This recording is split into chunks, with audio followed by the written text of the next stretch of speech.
Que el Señor les bendiga, amados hermanos. Les invito a abrir sus Biblias en el libro de los Hechos de los Apóstoles, capítulo 4. Voy a dar lectura a los primeros 5 versículos de este capítulo 4 de Hechos de los Apóstoles. Dice así la palabra del Señor. Hablando ellos al pueblo, vinieron sobre ellos los sacerdotes con el jefe de la guardia del templo y los saduceos, resentidos de que enseñasen al pueblo y anunciasen en Jesús la resurrección de los muertos. Y les echaron mano y los pusieron en la cárcel hasta el día siguiente, porque era ya tarde. Pero muchos de los que habían oído la palabra creyeron, y el número de los varones era como 5,000. Les invito a orar. Padre, en tus manos me pongo, Señor. A tu gracia me encomiendo, Padre. Te rogamos que tu palabra corra y sea glorificada, y que tu nombre sea exaltado. Permíteme, Señor, exaltar a Cristo en esta exposición bíblica. Porque delante de ti, de parte de ti y delante de ti hablamos. En el nombre de Cristo Jesús. Amén. La iglesia y la persecución. La iglesia y la persecución. De acuerdo con el portal denominado Puertas Abiertas, que es un ministerio que sirve a la iglesia perseguida en el mundo, hay unas cifras que da este portal actualizadas para este año. Dice que más de 260 millones, escuché esta cifra. Este portal dice que más de 260 millones de cristianos en el mundo se enfrentan a niveles altos de persecución.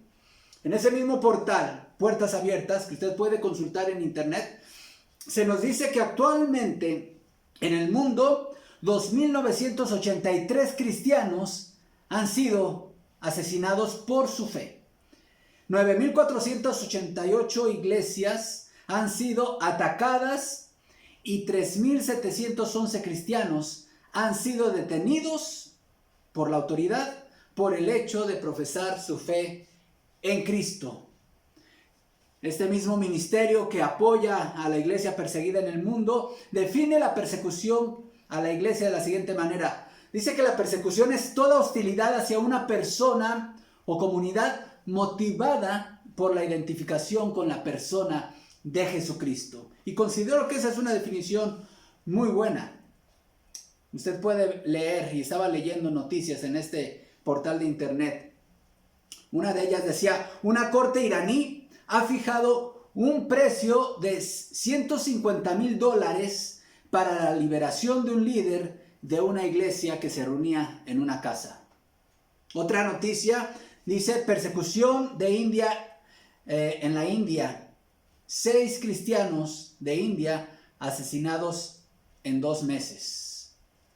Y así, hermanos, noticias como de este tipo encontramos describen la realidad de la iglesia perseguida en la actualidad. Otra noticia que leí que me estremeció dice: el gobierno nepalí está usando la pandemia del COVID-19 para restringir las libertades de los cristianos y otras minorías religiosas.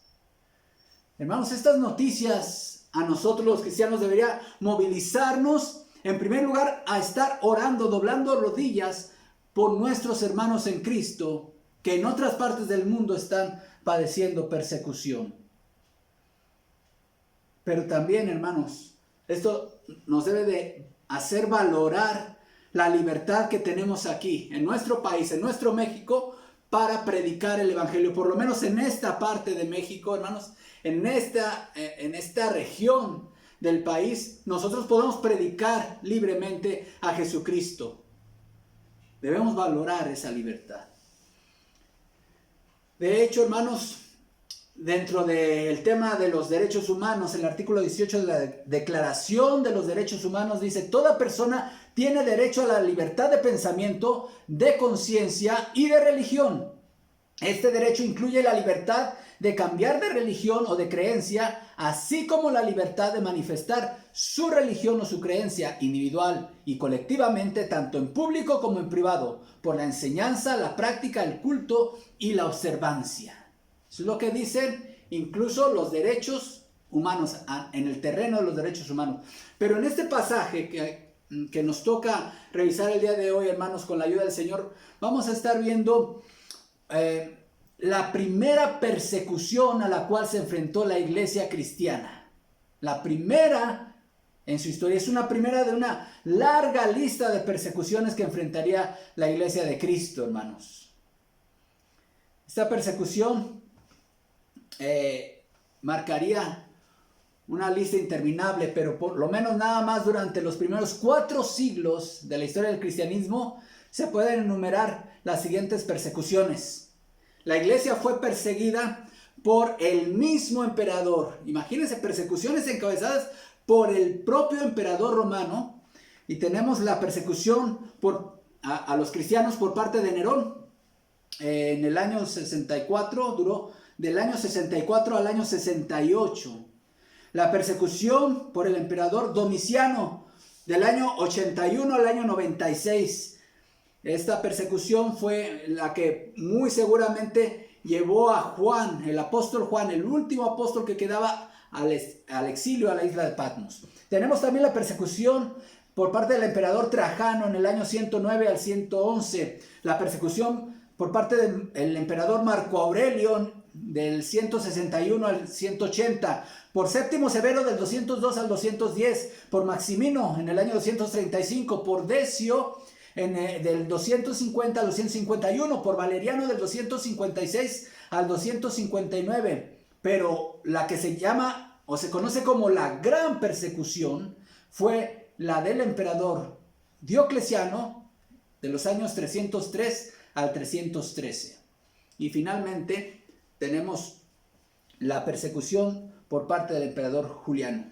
Hermanos, Jesús advirtió a sus discípulos que padecerían persecución. En el Sermón del Monte Jesús dijo: bienaventurados los que padecen persecución por causa de la justicia, porque de ellos es el reino de los cielos. Bienaventurados seréis cuando por mi causa os vituperen y os persigan y digan toda clase de mal contra vosotros mintiendo. Jesús sabía que sus seguidores padecerían persecución. También en Mateo capítulo 10, cuando los envía a predicar a las ovejas perdidas de la casa de Israel, Jesús les da estas instrucciones a sus discípulos. He aquí, yo los estoy enviando como ovejas en medio de lobos. Sean pues prudentes como serpientes y sencillos como palomas. Y guárdense de los hombres, porque los van a entregar a los concilios, y en sus sinagogas los van a azotar. Y aún ante gobernadores y reyes seréis llevados por causa de mí, para testimonio a ellos y a los gentiles. Mas cuando os entreguen, no se preocupen por cómo o qué deban de hablar, porque en aquella hora les será dado lo que van a hablar. Porque no son ustedes los que hablan, sino el Espíritu de vuestro Padre, el que habla en vosotros. Jesús no nos engañó a los cristianos, hermanos. Padeceríamos persecución. Y estas advertencias, hermanos, deben de llevarnos a entender que si la persecución no ha llegado todavía a nosotros como pueblo, como cristianos de esta parte del mundo, de nuestro México, en este territorio, hermanos, esto no significa que no pueda llegar. Y este pasaje de Hechos capítulo 4, hermanos, nos habla algunos principios que debemos nosotros conocer y tener muy claro en nuestra mente acerca de la persecución. Y el primero de ellos, hermanos, los versículos 1 al 3 del capítulo 4 de Hechos nos hablan del motivo de la persecución. Leo nuevamente. Hablando ellos al pueblo, vinieron sobre ellos los sacerdotes con el jefe de la guardia del templo y los saduceos, resentidos de que enseñasen al pueblo y anunciasen en Jesús la resurrección de entre los muertos. Y les echaron mano y los pusieron en la cárcel hasta el día siguiente, porque era ya tarde. En primer lugar, el motivo de la persecución. ¿Qué había sucedido?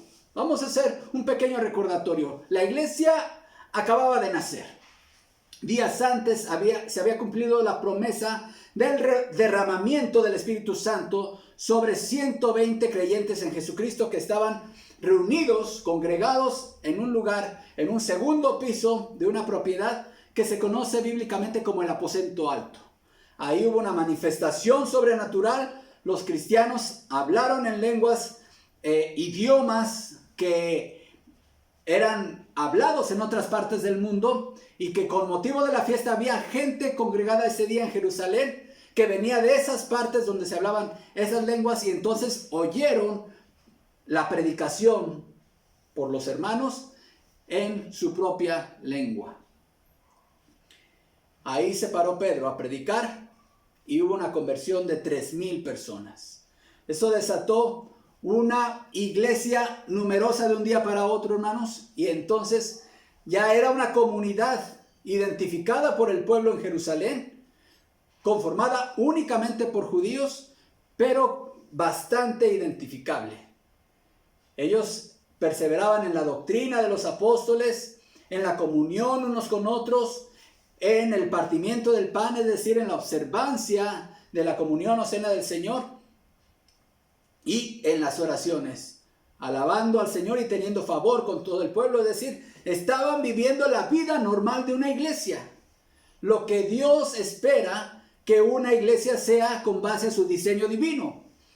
Eso era la iglesia de Jerusalén, por eso ese pasaje, esa descripción del capítulo 3 nos habla justamente de cómo debe ser una iglesia saludable. Pasando el tiempo, unos pocos días, en medio de ese contexto, Pedro y Juan subían al templo a la hora de la oración, la de las 3 de la tarde, y entonces un hombre cojo de nacimiento les pide limosna. Pedro le dice: no tengo plata ni oro, pero lo que tengo te doy. En el nombre de Jesucristo de Nazaret, levántate y anda. Y entonces este hombre cojo de un brinco, o un hombre que nunca había caminado, brincó, se enderezó, le enderezaron los tobillos y las piernas y empezó a caminar, y no solamente a caminar, sino a brincar. Entró al templo saltando y alabando a Dios. Se corrió el rumor de que había ocurrido un milagro, una señal, y entonces se congregaron todos en el templo, en una parte del templo llamada el Pórtico de Salomón, y ahí Pedro nuevamente predica el Evangelio de Jesucristo. Estaba justamente predicándole a una multitud en el templo cuando llegan estos personajes.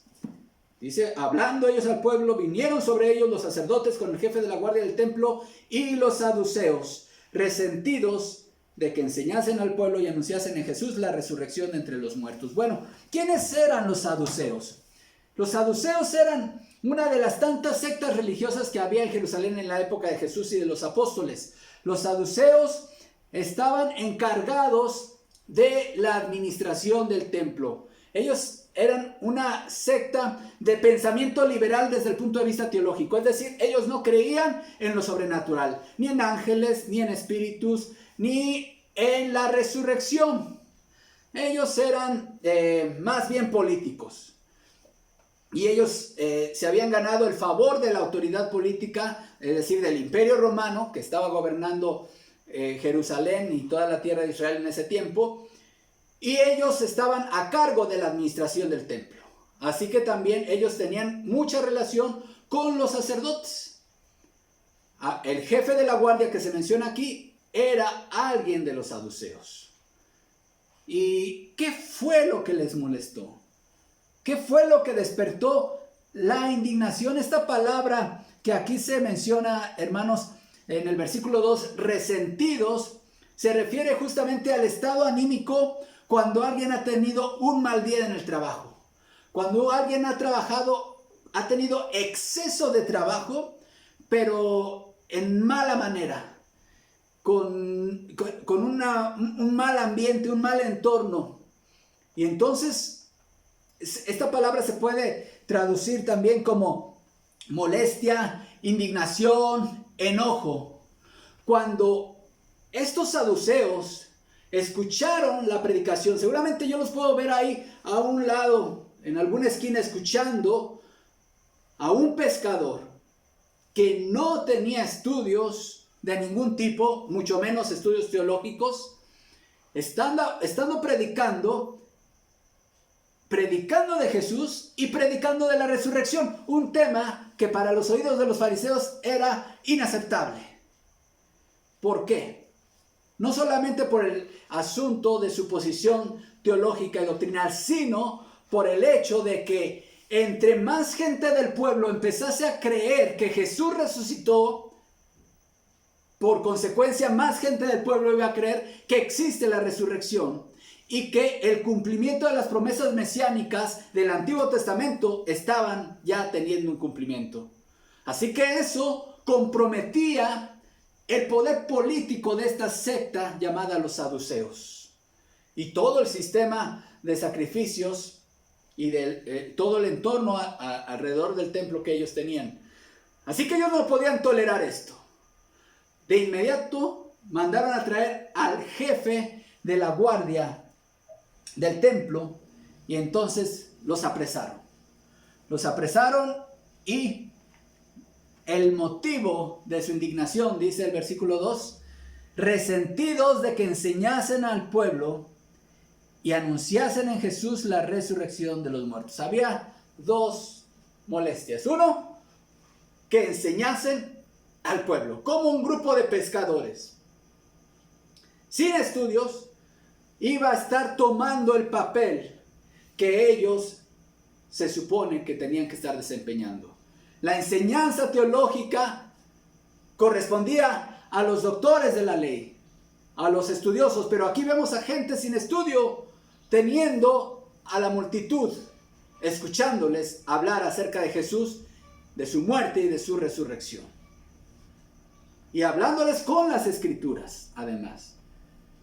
Pero el contenido del mensaje era la verdadera causa de esta indignación.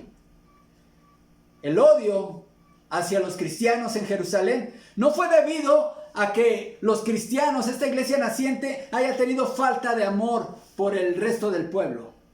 Ya vimos en el capítulo 2 que no fue así. O que hayan tenido falta de amor entre ellos, que haya sido una comunidad que no se apoyase mutuamente. No era así. No era tampoco este odio motivado porque hayan sido conflictivos con el pueblo, es decir, un grupo subversivo, o que hayan mostrado falta de sujeción a las autoridades. No era un odio debido a que hubiera habido un rompimiento con el judaísmo institucional, porque hasta la fecha todavía ellos seguían acudiendo al templo.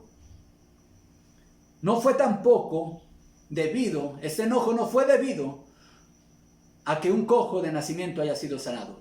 La única y verdadera causa detrás del enojo de los saduceos y de su odio era el contenido de su predicación. El mensaje cristiano tiene efectos en la sociedad fuera de la iglesia. ¿Por qué? Porque el evangelio de Cristo también toca intereses, mis amados hermanos. El evangelio de Cristo que proclama la iglesia también despierta odio en la sociedad. ¿Quieres despertar el odio de la gente? Toca sus intereses económicos, políticos o de poder o de placer. El evangelio de Cristo hace exactamente eso y por eso la gente y la iglesia de Cristo es perseguida y por eso la gente odia el evangelio de Cristo. A nadie le gusta escuchar que hay un Dios, que ese Dios te creó, que ese Dios decretó una ley, una norma de vida, que ese Dios nos dice también que tú y yo hemos quebrantado su santa ley. A nadie nos gusta escuchar que el hecho de quebrantar, de haber quebrantado esa ley, tiene consecuencias y que la ira de ese Dios merecidamente está sobre el hombre pecador. A nadie le gusta escuchar que ese Dios se encarnó en la persona de Jesucristo, que nació milagrosamente, que vivió santamente y él sí cumplió la ley como Dios hombre encarnado.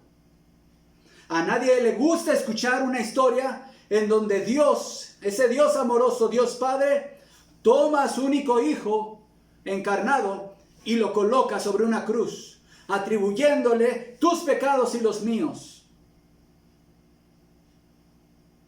A nadie nos gusta escuchar que este Cristo que venció la muerte un día juzgará a la humanidad por su rebelión y su odio contra él.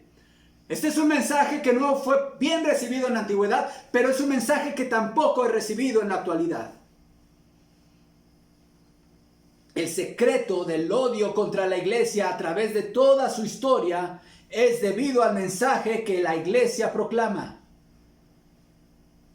Pero déjame decirte algo, hermano y hermana. Aún así, sigue predicando el evangelio.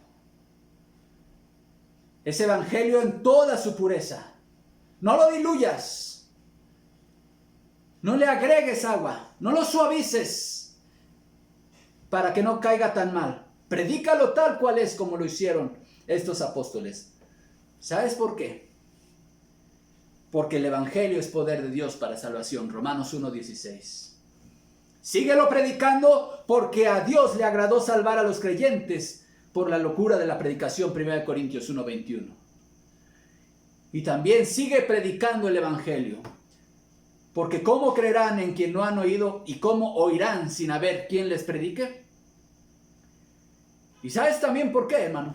Sigue predicando porque no importa lo que estaba ocurriendo aquí. No importa que dos pilares de la iglesia cristiana, el apóstol Pedro y el apóstol Juan, cercanos al Señor Jesucristo, estaban siendo apresados. Había 5,000 almas que habían entrado al reino de Dios.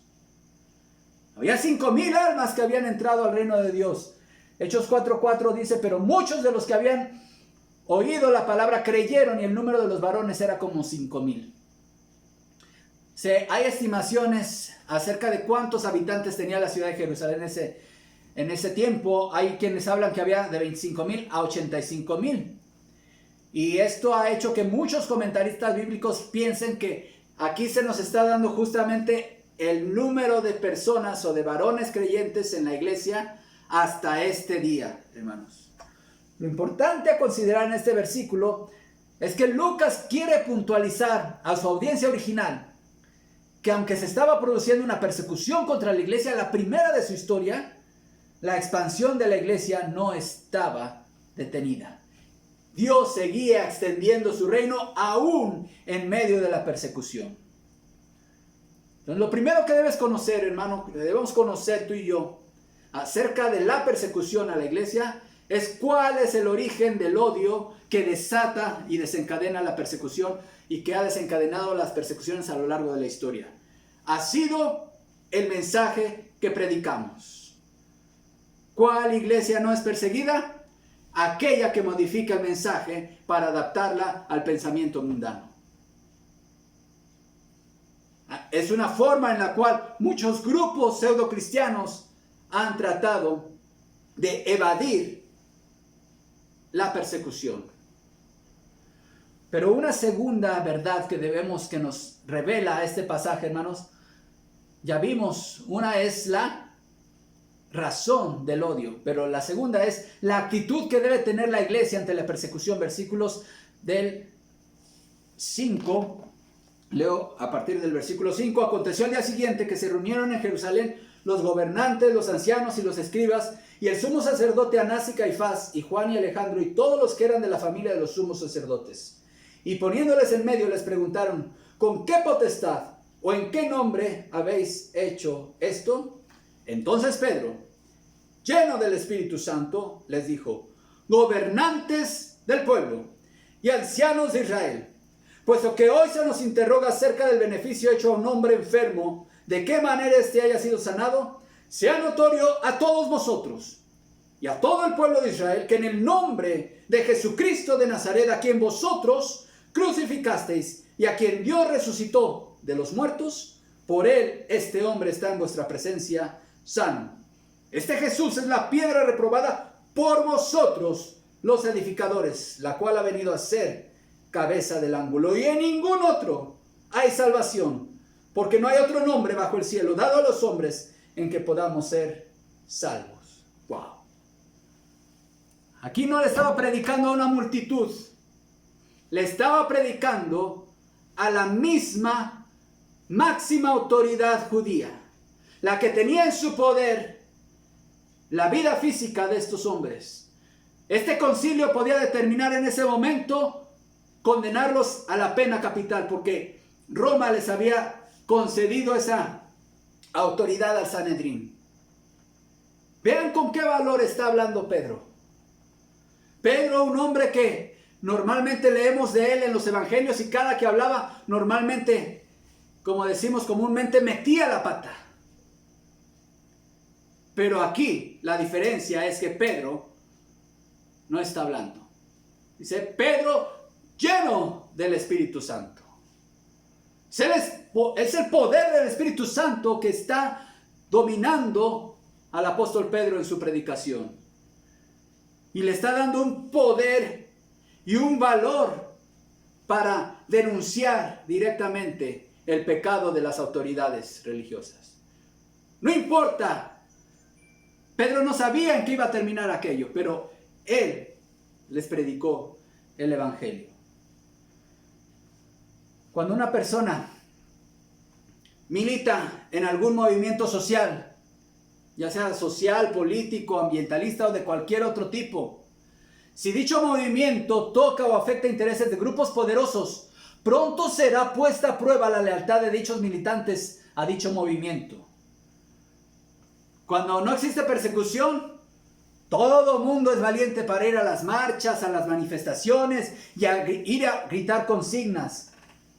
O ahora en la época del internet a escribir cosas en las redes sociales. Pero cuando empieza a haber encarcelados, desaparecidos o accidentados, entonces permanecen y se quedan solo los que verdaderamente creen en el movimiento. Ahora, a la mayoría de nosotros, hermanos, no se nos ha puesto a prueba nuestra fe mediante una persecución. Pero ponte a pensar por un momento que un amigo o una amiga te llama por teléfono y te dice, oye, tú que eres cristiano, que eres cristiana, necesito hablar contigo. Necesito que me hables de tu fe porque mi vida estoy pasando por una crisis muy fuerte. Y entonces se ponen de acuerdo, van a un café y tú le estás hablando de Cristo a ella en el café. Y de repente alguien en una mesa cercana está escuchando su conversación, se da cuenta de qué están hablando y a los 5 minutos viene alguna autoridad y te detiene a ti que le estás predicando de Cristo a tu amistad y te llevan preso. Y te pueden sentenciar a muerte. Era justamente lo que estaban pasando aquí con Pedro y con Juan. El pensamiento que se nos viene a la mente cuando alguien nos pregunta, ¿qué harías si estuviera en peligro tu vida por el hecho de ser cristiano? ¿Seguirías confesando a Jesús con valor? ¿O tratarías de salvar el pellejo? La mayoría de nosotros diríamos, claro, por supuesto que confesaría a Cristo con valor. No le negaría, aunque me cueste la vida y aunque sea torturado. Ahora piensa en cuántas veces has estado en situaciones en las que alguien simplemente te ha preguntado, oye, ¿tú eres cristiano?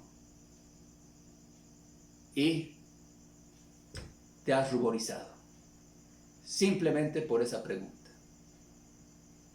Si no estamos dispuestos a predicar a Cristo, pagando un precio muy pequeño, mucho menos, lo digo con tristeza, ¿no? Mucho menos, ¿cuántos de nosotros estaríamos dispuestos a predicar a Cristo si el precio que tuviésemos que pagar sería derramar nuestra vida? En este pasaje de Mateo que ya cité hace un momento, Jesús dio instrucciones a sus discípulos acerca de cómo debían conducirse cuando fuesen perseguidos y entregados a las autoridades. Pero déjame decirte, ¿sabes quién sí está dispuesto a morir, hermano? Alguien está dispuesto a morir cuando le consta y no tiene duda del hecho del cual está testificando. Ahora, ¿sabes quién está dispuesto a morir por Cristo? solamente el que verdaderamente ha sido lavado en la sangre de Cristo. Solamente aquel que está seguro de que sus pecados han sido perdonados.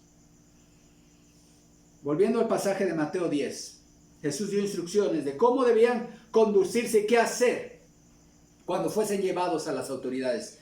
Jesús les dijo a sus discípulos: mas cuando os entreguen, no os preocupéis por cómo o qué hablaréis, porque en aquella hora será dado lo que habéis de hablar, porque no sois vosotros los que habláis, sino el Espíritu de vuestro Padre que habla en vosotros.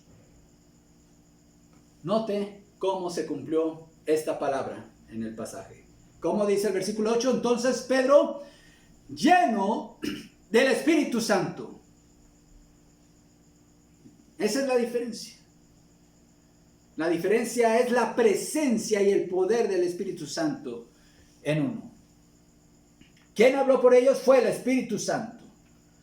Cuando te estés preguntando, cuando te estés preparando para irle a hablar a un familiar o algún amigo acerca de la salvación en Cristo Jesús, debes recordar que quien va a hablar a través de ti es el Espíritu de Dios. ¿Por qué? Porque Él es el que convence al mundo de pecado. No eres tú, es el Espíritu Santo. Pero un último punto, hermanos. Debemos recordar también la protección en medio de la persecución. Esto no significa, hermanos, que todo cristiano que sea perseguido va a ser librado de la muerte. Significa que todo cristiano que es perseguido, Dios le dará una gracia especial para soportar la prueba, sea cual sea el resultado final de la persecución. Una persecución, hermanos, no es un evento en donde Dios se le haya escapado algo de las manos o que algo se le salió de control. A Dios ningún evento se le sale de control. A Dios ningún evento le toma desprevenido. Él nunca pierde el control de las situaciones. Debemos de recordar la providencia divina en medio de la tribulación. Dios trabaja y cumple sus propósitos a través de la persecución. Y por supuesto que eso no elimina la responsabilidad de los actores o de los perseguidores. Recordemos que Dios nos salvó mediante el sacrificio de su Hijo. Sacrificio que Él determinó, Dios determinó antes de crear el mundo. Y sin embargo, Dios juzgará a todos los que tuvieron que ver con la parte material de la muerte de su Hijo. Así como Job, él nunca, mientras estuvo en su tribulación, nunca pudo tener acceso a la información de cuál era la razón por la que él estaba pasando todo lo que estaba pasando. Pero su teología de Job era una teología sana.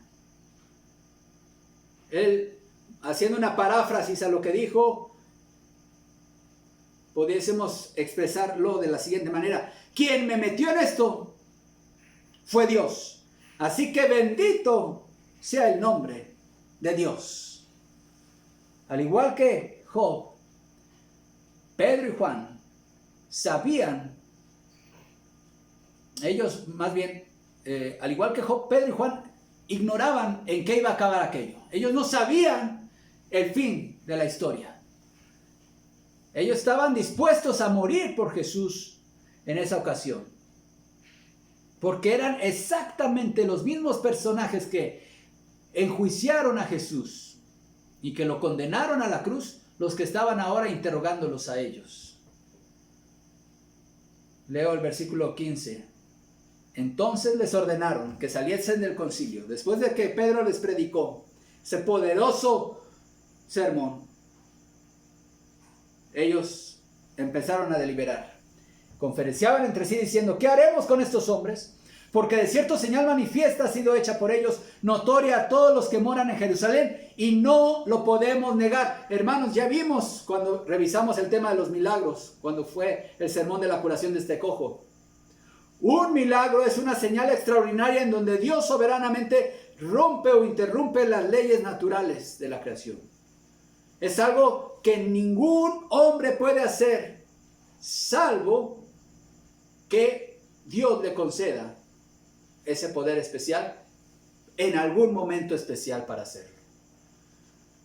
No son trucos, no son ilusiones, sino que son verdaderas señales que la gente que ve, porque son actos públicos además, no son actos escondidos, actos públicos que Dios soberanamente tiene ahí, gente que ha escogido para que vean el milagro. Eso no significa que todos los que vean un milagro van a creer en Cristo y se van a convertir en cristianos, no.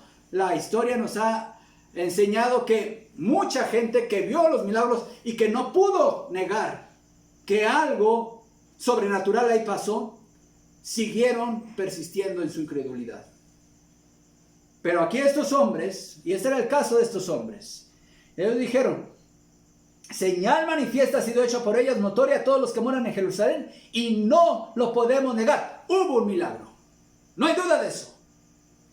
Sin embargo, noten, estos hombres siguieron en su dureza de corazón. Para que no se divulgue más entre el pueblo, amenacémosle, para que no hablen de aquí en adelante a hombre alguno de este nombre. Y llamándolos, les intimaron que en ninguna manera hablasen ni enseñasen en el nombre de Jesús. Mas Pedro y Juan respondieron diciendo: juzgad si es justo delante de Dios obedecer a vosotros antes que a Dios, porque no podemos dejar de decir lo que hemos visto y oído. Entonces ellos les amenazaron y les soltaron, no hallando ningún modo de castigarles por causa del pueblo, porque todos glorificaban a Dios por lo que se había hecho, ya que el hombre en quien se había hecho este milagro de sanidad tenía más de 40 años. El plan de Dios era que esta detención no acabaría ni en tortura ni en la pena capital para Pedro y para Juan. Sin embargo, esta no sería la última persecución que tendrían Pedro y Juan y que tendría la iglesia de Jerusalén. Cuando hablamos, hermanos, insisto en esto, cuando hablamos de protección de Dios en medio de la persecución, de su providencia, nos referimos a que Dios siempre nos dará su gracia para soportar. Sea que la persecución nos lleve a morir, o sea que nos lleve simplemente a ser torturados, o que nos lleve a ser desplazados de nuestro lugar de origen. No importa lo que sea, Dios siempre le dará a su iglesia perseguida una gracia especial. Concluyo. 3 cosas que debemos tener presentes respecto a la persecución a la iglesia. Los cristianos, hermanos, despertamos el odio del mundo. El mundo sin Cristo odia nuestro mensaje. Escúchalo bien, hermano y hermana. El mundo sin Cristo no simpatiza con el evangelio que crees y que predicas. Lo odia. Cuando la iglesia predica su evangelio en toda su pureza, habrá persecución. 2 Timoteo 3:12 dice así la palabra de Dios: y también todos los que quieren vivir piadosamente en Cristo Jesús padecerán persecución. ¿Escuchaste eso? Y también todos los que quieren vivir piadosamente en Cristo Jesús padecerán persecución. Nuestra actitud ante la persecución debe ser una actitud de valor, pero no de un valor tipo bravucón, sino de sujeción al Espíritu Santo. No debemos olvidar que Dios sigue teniendo el control y sigue cumpliendo sus propósitos también en la persecución. Hermano y hermana, si tú predicas, quiero dirigirme a mis amados hermanos y creyentes, amigos que me escuchan. Si tú confiesas ser cristiano, pero no estás predicando a Cristo, si tú confiesas ser cristiano y no estás haciendo absolutamente nada para que otros entren al reino de los cielos, si estás muy contento con tu condición de ser un cristiano nominal, que sí le gusta la vida de la iglesia y congregarse y tienes a tus amigos ahí, pero nada más. Te tengo buenas noticias a ti. Si esa es tu condición, te tengo muy buenas noticias. Tú no debes temer a la persecución. Pero si tú estás predicando el evangelio, si estás esforzándote porque tu iglesia sea una iglesia evangelista, una iglesia que está evangelizando, una iglesia misionera, y estás haciendo para que otros conozcan de Jesús, te tengo que decir que muy pronto padecerás persecución. Y probablemente persecución por parte de tu iglesia. Segunda de Timoteo dice, y también todos los que quieren vivir piadosamente en Cristo Jesús padecerán persecución. La persecución muchas veces ha venido del sector religioso. ¿Quieres agradar a Cristo? ¿Qué significa seguir a Jesús? ¿Cuál es el costo del discipulado? La salvación para nosotros no tiene precio. Es una frase que leí en la semana del doctor Miguel Núñez, pastor Miguel Núñez. Para nosotros los cristianos, la salvación es gratuita. Pero el discipulado, el seguir a Jesús, tiene un costo. Y debemos, todo aquel que se precia de ser seguidor de Jesús, debe estar dispuesto a pagar el precio. Oremos. Padre, gracias te damos porque en esta región donde vivimos no hay persecución. Podemos predicar de ti en las casas, en las redes sociales. Hay libertad, Señor. Perdónanos porque no la hemos sabido valorar. No mandes todavía disciplina sobre tu iglesia, Señor. Permite que sigamos gozando esta libertad, pero ahora la usemos para predicar tu evangelio. Pero queremos también pedirte por la iglesia perseguida en todo el mundo. Por todos estos países en donde hay persecución extrema y de todo tipo a tus hijos. Por la persecución que hay incluso en nuestro país, Señor.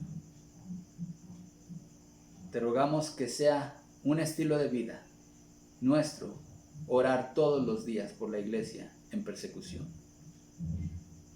Y si un día tú permites que suframos persecución, Señor, danos el valor que le diste a Pedro y a Juan y a toda la iglesia de Jerusalén para ser valientes delante de quien sea y no avergonzarnos, sino testificar de ti con valor y en el poder del Espíritu Santo.